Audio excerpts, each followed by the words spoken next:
मुंशी प्रेमचंद की कहानी स्त्री और पुरुष सामाजिक कहानी।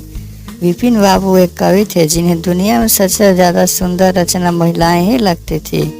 इनकी कविताएं में भी सिर्फ महिलाएं के रूप, सुंदरता और यौवन की तारीफ हुआ करती थी। जैसे ही किसी महिला का जिक्र होता तो अलग ही और सुंदर सी कल्पना की दुनिया में चले जाते थे। इन्होंने अपने जीवन में भी एक ऐसी ही सुंदर महिला की कल्पना की थी। विपिन बाबू के मन में था कि उनकी पत्नी फूल सी कोमल, सूरज जैसी चमक, कोयल सी आवाज़ और सुबह की लाली से शोभित हो। अब विपिन बाबू के कॉलेज की परीक्षा भी खत्म हो गई थी। विपिन के लिए कई सारे रिश्ते आ रहे थे। एक दिन विपिन के मामा ने उसकी शादी भी तय कर दी। विपिन का मन लड़की देखने का था। उसे देखना था कि जैसी पत्नी की वो कल्पना करता है वैसी है या नहीं। विपिन ने मामा से अपनी होने वाली पत्नी को देखने का निवेदन दिया, लेकिन मामा ने उसे कहा कि वो बहुत ही सुंदर है। उन्होंने उसे खुद देखा है। मामा की बातों पर भरोसा करके विपिन ने शादी के लिए हाँ कर दी। शादी का दिन भी आ गया। मंडप के पास बैठा विपिन अपनी पत्नी को देखने के लिए उतावला था। होने वाली पत्नी को उसने गहनों से सजा हुआ देखा। चेहरे पर घूंघट, हाथों और पैरों की सुंदर उंगलियां देखकर उसके मन को थोड़ी राहत मिली। दूसरे दिन विदाई के बाद जैसे ही डोली विपिन के घर पहुंची तो वह तुरंत अपनी पत्नी को देखने के लिए दौड़ा। तब उसकी पत्नी पालकी से बाहर घूंघट उठाकर देख रही थी। जैसे ही विपिन की निगाहें उस पर पड़ी तो उसे बहुत दुख हुआ। विपिन ने जैसी पत्नी के सपने देखे थे वो बिल्कुल ही वैसी नहीं थी। चौड़ा सा मुंह, चपटी नाक, फूले से गाल विपिन को बिल्कुल पसंद नहीं आए। रंग भले ही उजला था, लेकिन उसके अलावा विपिन के सपनों की दुल्हन से वो एकदम अलग थी। विपिन की सारी खुशी गुम हो गई। उसे मामा पर काफ़ी गुस्सा आया, जिन्होंने लड़की की तारीफों के पुल बांधे थे। सबसे पहले उसने मामा से लड़ाई की, उसके बाद ससुराल वालों से और फिर अपने घर वालों से। विपिन के मन में हुआ कि इस महिला के साथ किस तरह से पूरा जीवन बिताऊंगा। इसके साथ पूरा जीवन मुझे कांटों भरा लगेगा। मैं सोच भी नहीं सकता कि ऐसी महिला से मेरी शादी हो गई है। मेरे क्या ख्वाब थे और क्या हो गया। भगवान को मेरे साथ ही ऐसा करना था। फिर उसके मन में हुआ कि शादी मैंने ज़बरदस्ती तो की ही नहीं थी। अब इस लड़की को क्या पता था कि पत्नी को लेकर मेरे क्या सपने थे। इसमें इसका क्या दोष है। इस सोच के बाद विपिन का दिल उसे स्वीकार करने को तैयार नहीं था। वो घंटों श्रृंगार करती थी, अपने बाल संवारती थी, लेकिन विपिन के मन को बिल्कुल भी नहीं भाती। विपिन हरदम उससे दूर भागता था और उसकी पत्नी को पूरे भाव के साथ उसकी सेवा करना चाहती थी। होते होते विपिन के घर में पल भर भी नहीं टिकता था। जब भी विपिन की पत्नी आशा उससे कुछ बात करने की कोशिश करती, वो उसे दो खरी खोटी सुना देता। विपिन रोज दोस्तों के साथ बाहर जाता और पत्नी घर में उसका इंतजार करती रह जाती।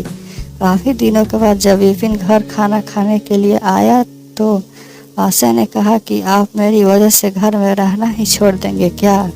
विपिन ने मुंह मोड़ते हुए जवाब दिया, घर में ही तो रहूँगा, बस आजकल नौकरी ढूंढने के लिए ज़्यादा दौड़ भाग करनी पड़ रही है।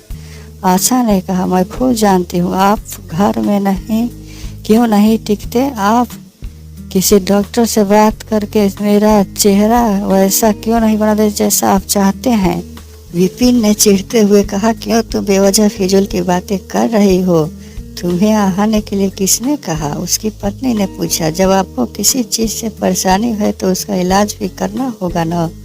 विपिन बोला, भगवान जिस काम को नहीं कर पाया उसे मैं कैसे कर दूंगा। गुस्से में आशा कहने लगी, इसके बारे में आपको सोचना चाहिए कि भगवान ने जो नहीं किया उसके लिए मुझे सज़ा क्यों मिले। हर तरह की सूरत वाले लोग दुनिया में हैं, लेकिन उनके पति ऐसा व्यवहार उनसे नहीं करते। विपिन ने झल्लाते हुए जवाब दिया कि क्या मैं तुमसे कोई गलत व्यवहार करता हूँ।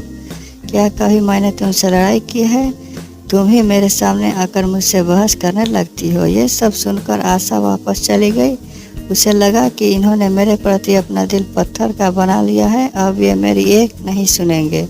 इधर विपिन का ऐसा रवैया देखते देखते आशा बीमार हो गई। वो अपनी ज़िंदगी से निराश थी। उधर बीमार आशा को देखने विपिन एक बार भी नहीं गया।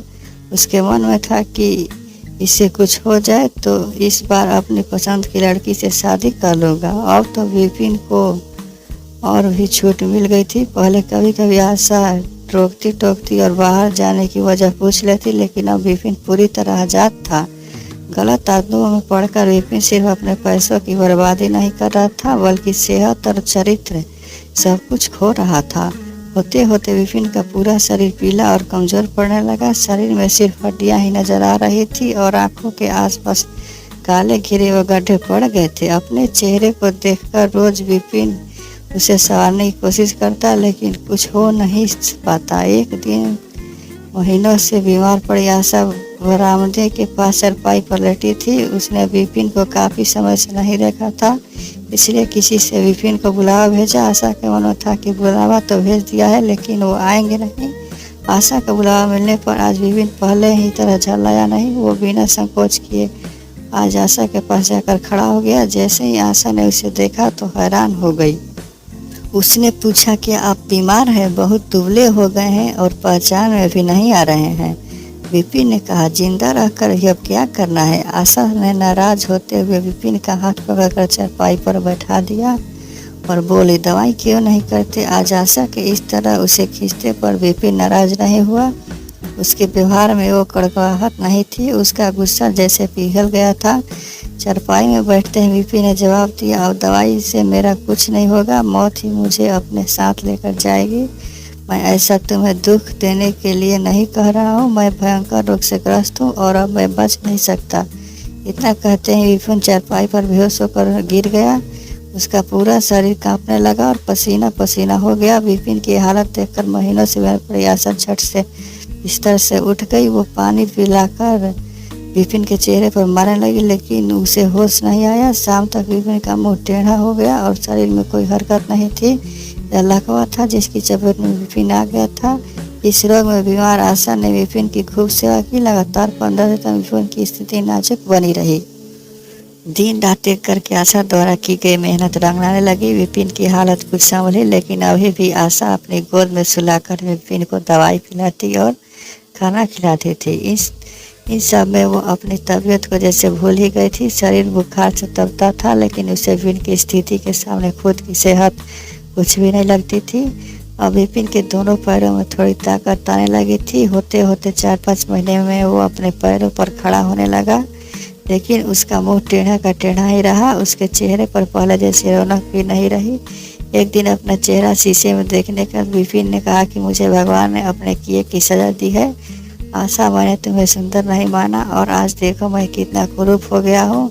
अब तुम्हें मेरे साथ वैसा ही व्यवहार करो जैसा मैं तुम्हारे साथ किया करता था। आशा ने हंसते हुए पति से कहा, आप मेरी आंखों से देखेंगे तो पता चलेगा कि आप में कोई अंतर नहीं आया है। आप पहले जैसे थे अब भी वैसे ही हैं। विपिन बोला, अच्छा, बंदर जैसा मुँह दिख रहा है और तुम कहती हो कोई अंतर नहीं आया है। तुम्हें मालूम है ना, भगवान ने मुझे मेरी करने की सजा दी है। सबने खूब जतन किए, लेकिन विपिन का मुंह सीधा नहीं हो पाया। पति के पैर पर खड़े के कुछ समय बाद ही आशा ने घर में पूजा रखी, क्योंकि उसने भगवान से विपिन के लिए मन्नत मांगी थी। पूरे मोहल्ले के लोग विपिन के घर में जमा थे। भजन संगीत चल रहा था। तभी आशा की एक दोस्त ने उससे पूछा, अब तो तुझे अपने पति का चेहरा देखने की इच्छा नहीं होती होगी, कैसा टेढ़ा हो गया है मुँह। गंभीर आवाज में आशा बोली, मुझे तो कुछ फर्क नजर नहीं आता है। उसकी दोस्त ने पलटकर कहा, चल झूठी, ऐसा थोड़ी होता है, बातें मत बना ज़्यादा। फिर आशा कहने लगी, सच कह रही हूँ, मुझे उनकी आत्मा मिली है जो उनके रूप से बढ़कर है और मैं हमेशा उनकी आत्मा को ही देखती हूँ। विपिन कमरे में दोस्त के साथ बैठा था। तभी उसके दोस्त ने बरामदे की तरफ खुलने वाली खिड़की खोल दी।